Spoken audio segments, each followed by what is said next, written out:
देखिए, इस वक्त की सबसे बड़ी खबर बिहार पंचायत चुनाव 2026 को लेकर निकलकर सामने आई है।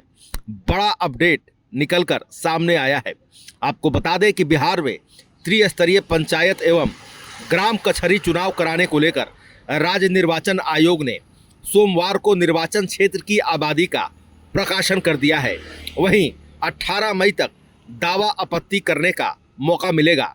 2011 के जनसंख्या के आधार पर ही दावा आपत्ति मान्य होगी। आपत्तियों का निष्पादन 22 मई तक किया जाएगा, जबकि प्रारूप सूची का अंतिम प्रकाशन 5 जून को करने की तिथि आयोग ने निर्धारित किया है। प्रारूप प्रकाशन में खास तौर पर उन क्षेत्रों में बदलाव किया गया है जहां ग्रामीण इलाके नगर निकाय में शामिल हो चुके हैं। आयोग ने स्पष्ट किया है कि इस बार पूरा काम डिजिटल माध्यम से किया जाएगा और सभी आंकड़े वेबसाइट पर अपलोड किए जाएंगे।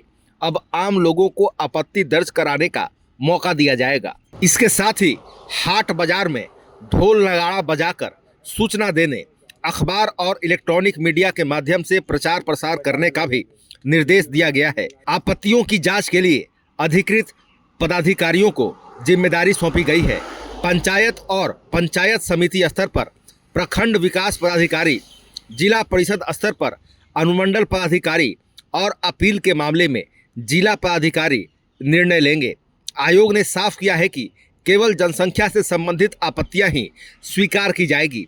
आयोग की वेबसाइट www.sec.bihar.gov.in पर भी देखा जा सकता है। आयोग में संचालित कॉल सेंटर में टोल फ्री नंबर 1800-3457-243 पर कॉल करके निर्वाचन संबंधी सूचना, सुझाव या शिकायत दर्ज करा सकते हैं। अब देखिए, जहां बिहार में पंचायत चुनाव 2026 को लेकर तैयारियां तेज हो गई हैं, वहीं स्टेट इलेक्शन कमीशन बिहार नया ड्राफ्ट जारी करने की तैयारी में है। निर्वाचन क्षेत्रों के गठन के साथ आरक्षण का नया फॉर्मूला लागू होगा। इस बार सभी सीटों पर नए सिरे से आरक्षण तय किए जाएंगे। इससे राजनीतिक समीकरण पूरी तरह बदलने वाले हैं। गांव से लेकर जिला स्तर तक इसका असर दिखेगा। आपको बता दें कि पिछले 2 चुनावों में जो सीटें आरक्षित थी वे अब सामान्य होंगी। इन सीटों पर अब कोई भी उम्मीदवार चुनाव लड़ सकेगा। वहीं अब तक अनारक्षित रही सीटों पर आरक्षण लागू होगा।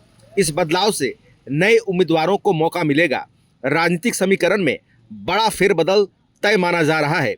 स्थानीय स्तर पर नई प्रतिस्पर्धा देखने को मिलेगी। आपको बता दें कि बिहार में पंचायत आरक्षण रोटेशन सिस्टम के तहत लागू होता है। रिजर्वेशन सिस्टम इंडिया के अनुसार सीटें बदलती रहती है। एक सीट पर 2 चुनाव तक ही आरक्षण लागू रहता है। इसके बाद उस सीट को अनारक्षित कर दिया जाता है। यह प्रक्रिया सभी क्षेत्रों में समान अवसर देने के लिए होती है। इससे लोकतंत्र को मजबूती मिलती है। बिहार में पंचायतों में आरक्षण की शुरुआत 2006 में हुई थी। इसके तहत 2006 और 2011 में पहला चक्र पूरा हुआ। फिर 2016 में दूसरा चक्र लागू किया गया। 2021 तक इसी आधार पर चुनाव कराए गए। अब 2026 में तीसरा चक्र लागू किया जाएगा। इस बार बड़े पैमाने पर बदलाव देखने को मिलेगा। आपको बता दें कि पंचायती राज व्यवस्था में कई वर्गों को आरक्षण दिया जाता है। इसमें अनुसूचित जाति, जनजाति और अत्यंत पिछड़े वर्ग के लोग शामिल हैं। महिलाओं को भी व्यापक स्तर पर आरक्षण मिलता है। यह व्यवस्था ग्राम पंचायत से जिला परिषद तक लागू होती है। इससे सामाजिक प्रतिनिधित्व को बढ़ावा मिलता है। वंचित वर्गों की भागीदारी सुनिश्चित होती है। नए आरक्षण ढांचे से चुनावी तस्वीर पूरी तरह बदल सकती है। कई पुराने प्रतिनिधियों की सीटें बदल जाएगी। नए चेहरों को राजनीति में आने का मौका मिलेगा। स्थानीय राजनीति में नई रणनीतियां बनेंगी। पार्टियों को भी नए सिरे से तैयारी करनी होगी। पंचायत चुनाव 2026 इस बार बेहद दिलचस्प होने वाला है। तो इस प्रकार बिहार पंचायत चुनाव 2026 से जुड़ी सबसे बड़ी खबर हमने आपके सामने प्रस्तुत की है। बड़ा अपडेट आपको बताया है। फिलहाल खबरों में इतना ही। बने रहिए दिलचस्प बड़ी खबरों के लिए द लीडर के साथ। आपको हमारा वीडियो पसंद आया हो, लाइक शेयर कमेंट जरूर कीजिएगा। आपने अभी तक चैनल को सब्सक्राइब फॉलो नहीं किया, कृपया तुरंत कर लें। धन्यवाद।